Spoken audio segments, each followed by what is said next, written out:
Oh, second shot. Pare, mataas to pare ha. Ayos lang yan. Ito lang yan pare. Lasing na ako pare. Kaya... Nakintay na ako ng asawa ko. Ang ina, nakakadalawang bote pa lang tayo par. Naanap ka na agad. Iyak ko na, pare. Mauwi na ako pare.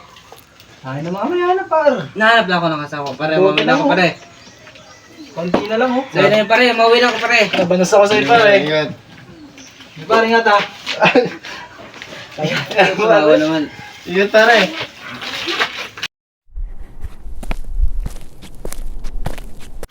Umalis na agad si parang Rico pare, nakakailang bote pa lang tayo. Kaya isang bote pa lang eh. Sino ba sunod sa akin? Sa'yo par, sa'yo. Di ba tinatablang pare? Sige na. May na sa akin ng isang case yan eh. Sa'yo na pare. Isang kaunjin. Ano to pare ha? Sa'yo na pare. Ay na, hindi tayo magigilungangi dyan para kung isang case yan. Pulaan ka pare. Ah.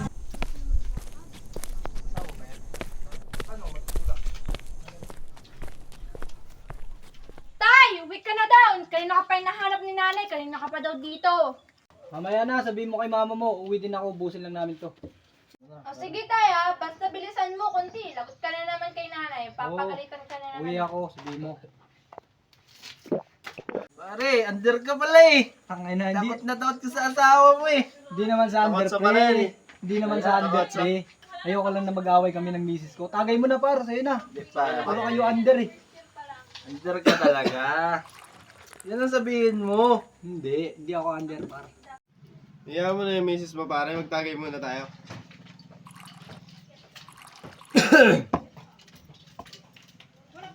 Sa'yo na par. Hindi nagay mo sila. Hindi pare. Under talaga to. Oo, under nga siya pare. Kung hindi ka under, hayaan mong misis mo magantay sa'yo. Oo, tama yun. Di sa ganun pre. Pare. Uwi na ako pre. Alam mo, kaya nasabi mo lasing ka na.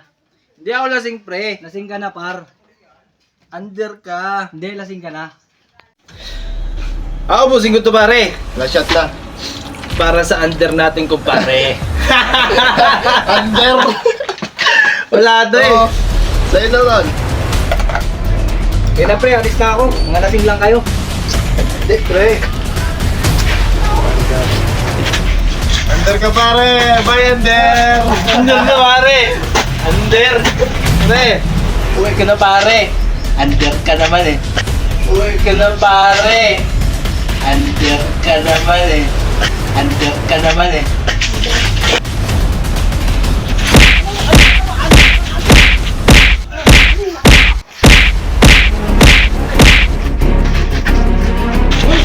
Under ka kasi na under eh. Tangin mo pare.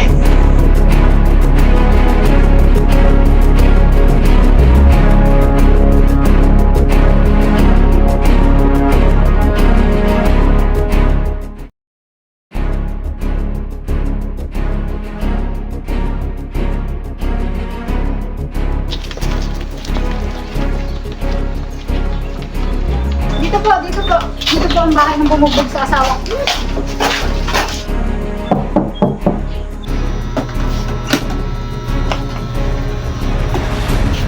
Yan po ulit niyo po siya. Isang buwan po hindi nakapagtrabaho ang asawa ko dahil sa kanya, binugbog niya. Bisis naman na. Join na arrest sa talang serious physical injury.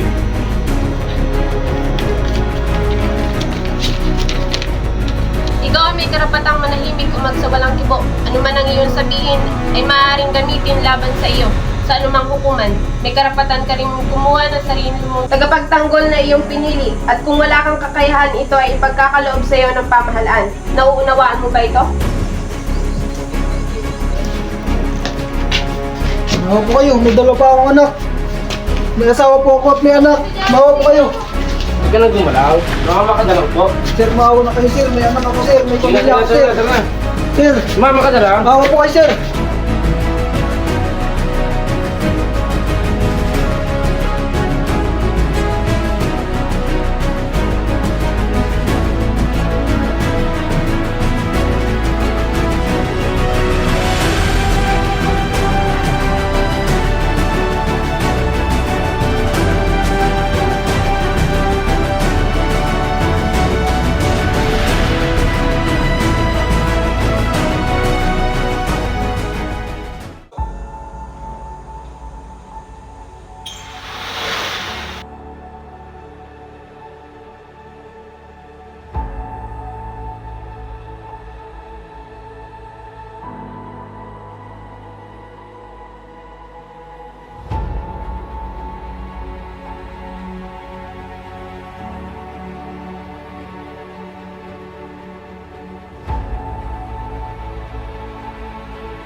of the Philippines plaintiff versus Darren Alvin Rio, accused. On June 17, 2023, the defendant punched the plaintiff and caused damage to the victim. The plaintiff filed a lawsuit for physical injuries under Republic Act 3815, Article 263, Section 3 of the Revised Penal Code. Article 263, Serious Physical Injuries. Any person who shall wound, beat, or assault another shall be guilty of the crime of serious physical injuries. In this case, the defendant, provoked by the witness and evidence presented and the legal analysis, the court finds that the defendant is liable of serious physical injury on the plaintiff. It is ordered that the defendant pay 20,000 pesos to 100,000 pesos in restitution the plaintiff within 2 weeks. The jury in the case of the Philippines versus Darren Alvin Rio finds the defendant guilty of the charge in Section 3, Article 263, Serious Physical Injury.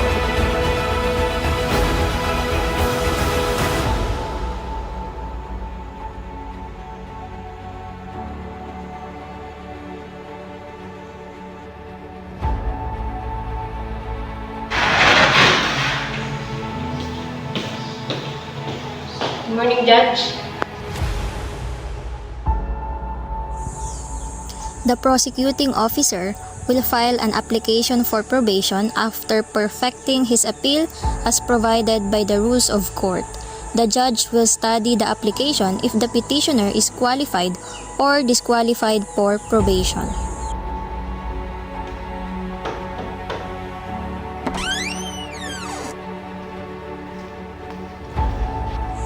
Section 11. Referral to proper probation office if the trial courts find that the application is due form and the applicant appears to be qualified for the grant of probation. It shall order the city or provincial parole and probation office within its jurisdiction to conduct a post-sentence investigation on the applicant and submit the post-sentence investigation report within 60 days from receipt of the order of said court to conduct such investigation with findings recommendation as stated in Presidential Decree 968.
Section 17.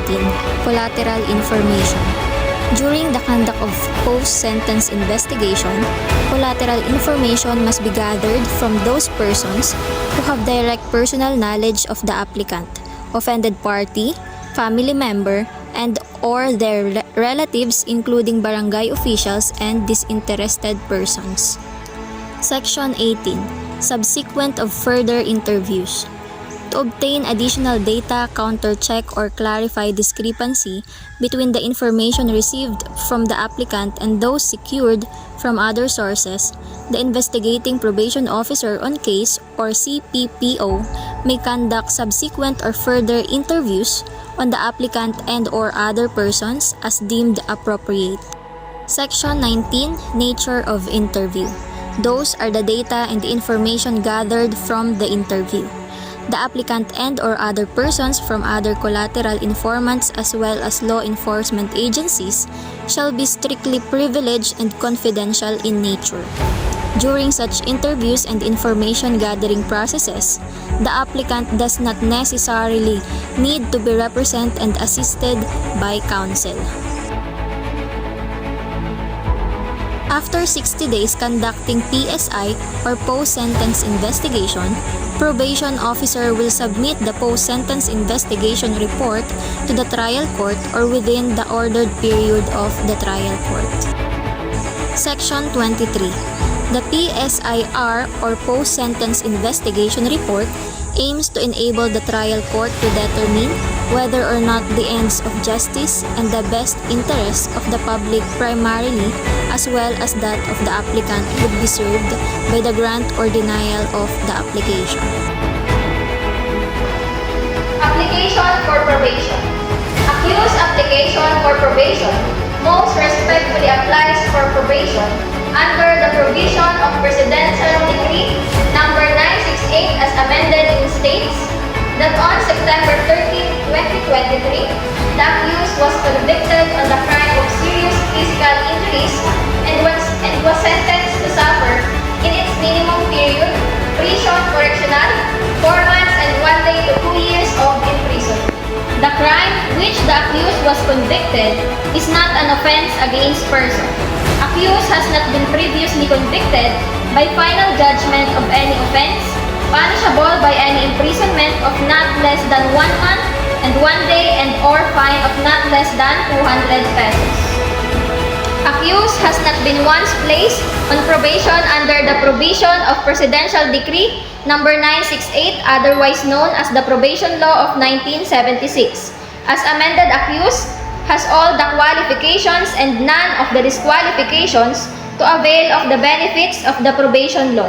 Accused Darren Alvin Rio, probation granted.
Conditions of probation. Mandatory condition after the grant of probation, Section 3, Article 263. The probationer shall be required to reporting regularly to probation officer, paying fines and restitution to the victim, completing community service, attending counseling or substance abuse treatment programs, submitting to drug testing or other monitoring, refraining for criminal activity, complying with the curfew travel restriction, maintaining employment or education, not possessing any weapons.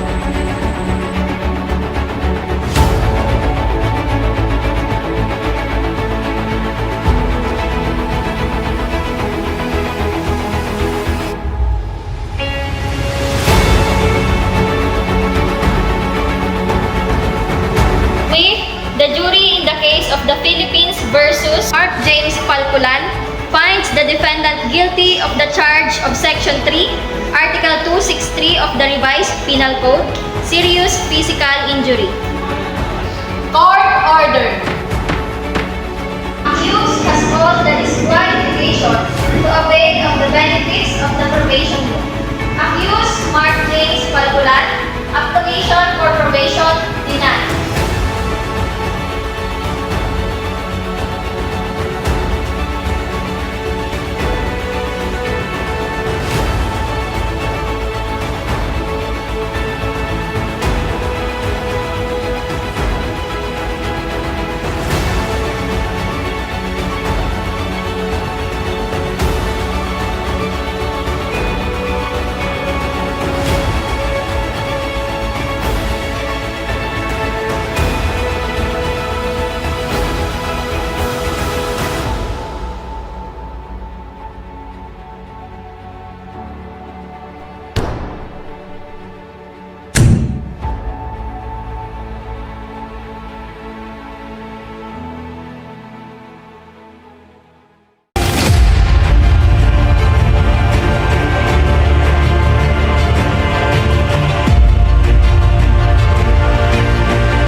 Pasok ko eh.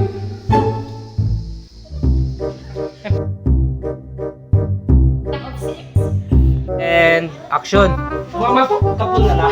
Mama ko, kapul na na. Mama ko, kapul na na. Mama ko, kapul na na.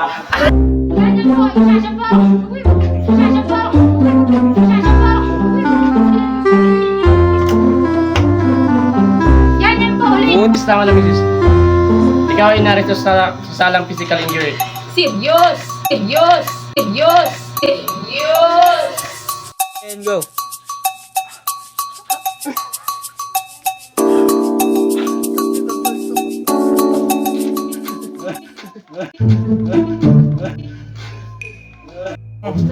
Asunduin ka dito.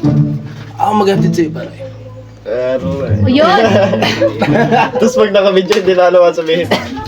Game, sino may script? Hindi ganun. Ang katuwa kita! Hindi ganun. Ang katuwa kita! Ang katuwa kita! Ang katuwa kita! Oh, 1, 2. Yan, yan po uli niyo siya. Siya po ang isasawa ko. Tatlong buwan na daw? Tatlong buwan? Na daw? Tatlong buwan? Na daw? Tatlong buwan? Tanggol. Ah! Ah! Ah! Ah! And paano yung asawa niya na walang ganap? Atawagin ko siya. Ay wala, hindi siya nagpakita ng una. Hindi, atawagin ko lang. Tapos, maupo kayo. May dalawang anak. Oh, yun, ganun. Ah, sige. Diyan na magkakaroon ng... Kasunod lang siya. Kasunod, bakit niya ulihin? may sala. Bakit nyo ulihin? Ay, may sala, misis. Paano ulihin? Walang boses. Hindi, yan ilagay nyo lang sa likod. Sa harap ko na lang siya video. Tapos yung pag sa likod, edi hap Di lang. ba nagganyan ako? Hoy, nasaan na yung Doon pa rin asawa? yung video. Doon pa rin yung video. Tapos anong Tapos sunod? diba, pag sa Ay, dapat may ano pala, asawa kasi si Ate Pia. Oh. Magpunta na ako sa likod niya. Galing ko niya sa CR, tumay. Wala dyan. Wala siyang alam eh. Paglabas niya lang niya eh. Iba na lang ate ang ano mo, ganap po. Ah, sige. Iba na lang po ganap po. Kasi hindi siya lumabas ng unang ano. Kaya nga. Sige. Ano nung role, anong sinasunod? Ano, ahuli na. Madali na. Papakita Di ba ko na may alis kami sabihin ko na- pa, may line ka pa, sabi mo, maupo kayo, may dalaw pa akong ano. Yun nga, habang ina-arrest ko. Hawakan ko lang siya ganito. Tapos magpunta ako sa likod niya. Mawa ko kayo. Game. Nice, ang ganda niyan dyan. Sige. Ay, sige, Christina. Hoy, Christina! Pumunta ka dito. Bala makikita yun si Pia kaya. Action.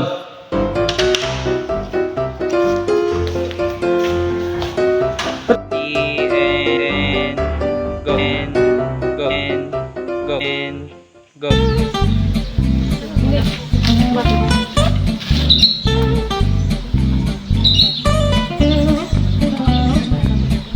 Ano na pag-usapan niyo dali ah?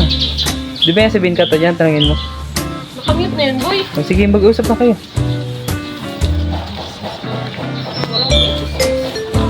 Dito madami chismoso. And go.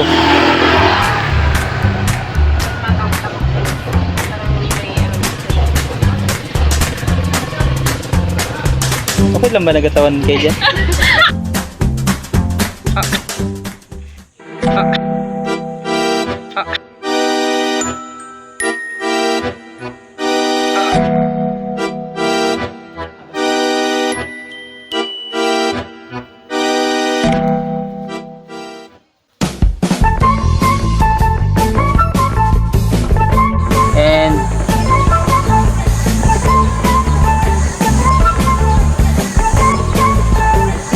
And action.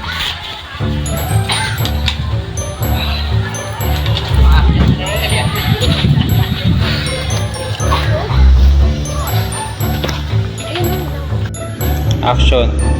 Accused has called the disqualification to avail of the benefits of the probation law.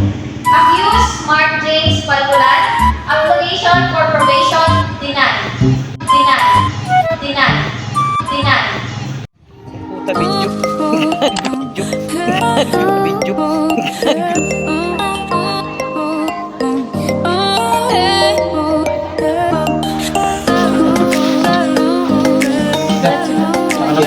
Sa